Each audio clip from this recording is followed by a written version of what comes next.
Now, Healthcare Workers Union in the North West are demanding that the Provincial Health Department broaden its scope of investigation into the death of a long-term patient at Witrand Psychiatric Hospital in Potchefstroom.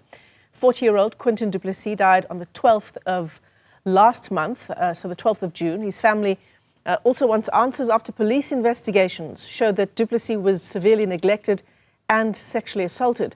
Newzroom Afrika's Refiloe Seboko joins us now with an update. Refiloe, really incredibly worrying to say the least, some of the findings into how his death came about. Tell us more about where those investigations are at. What we understand at this moment in time, like we had also heard from the spokesperson of the Department of Health in the Northwest Province, Seboko, a little bit earlier on, saying that their investigations are still ongoing. Remember that there's a 9-member committee that has been established by the Department of Health to conduct those investigations together with the police. But like you had indicated on your intro, the Healthcare Workers Union calling on the department to intensify their or broaden up the scope of their investigation. Let me speak to Chairperson of DENOSA in the Northwest Province, Ziwake Sileke. Thank you so much and welcome to Newzroom Afrika. Your reaction is to DENOSA based on what transpired here at Witrand Psychiatric Hospital. Let me greet the viewers at home. Look, I think it is painful and disheartening to see culmination of issues that we raised with the department for so many years, so long, to avoid such incidences. And we would not like to be vilified or actually being proven right by such incidences. But the structural issues and the structural problems that we have always complained about, issues around staffing, issues around infrastructure, they really are at the rock bottom of what we see happening here.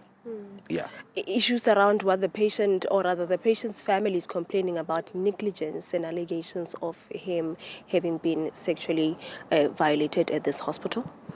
Well, we as the union, we would like to say, let's rather allow the investigation to conclude. For now, the Department of Health is not pointing a finger at anyone. They have decided to take an approach which is, according to us, a fair one. Only what we are requesting from them is that let it not only be Witrand, let it be all in terms of mental health care institutions, whether it's a big hospital, a specialized hospital, or a hospital that has got a unit called mental health care inside that facility.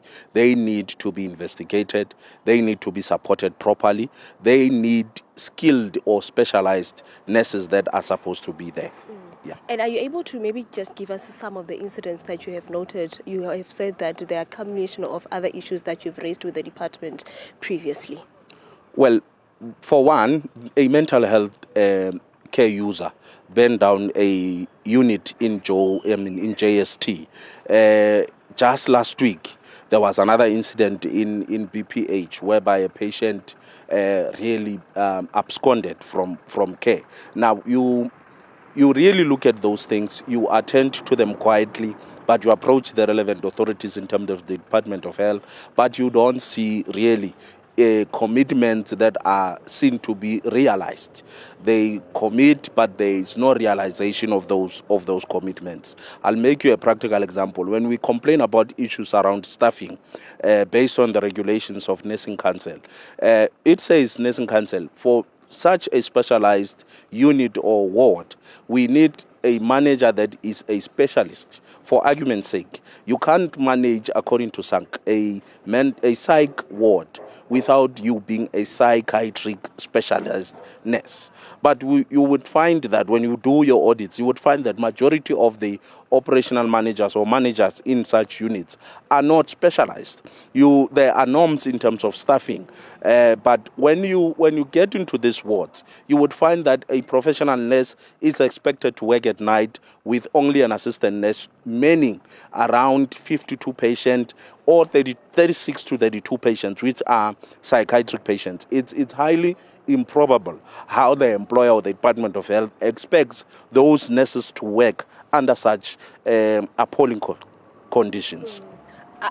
Are you saying a concern that you're raising as Donosa is those officials that are not capacitated but also trained enough to work at institutions like Witrand Psychiatric Hospital, institutions special of patients with special need, disabled, among others? Well, with nursing, they are like any other field. They are generalized people that can generally take care of mental health patients. But there's also another level where you get a specialized person that every time you face challenges in terms of the care that you are rendering, you are able to consult them. They are able to assist you to resolve in terms of clinical assessment and management of those patients to make sure that the best care is rendered to those patients. Those are the skills that we are complaining about. We also try to say to them, look, we know in the province you do not have a institution that can train specialists in terms of psychiatry, but we advise them to release nurses to go and study in other provinces. But you find them releasing 1 or 2 people. I mean, it is improbable. It is improbable how we expect them to function. Thank you so much for your time. Ziwake Seleke, he is the chairperson of the NOSA in the Northwest Province. Michelle, as they are also, going to let those investigations into what really happened.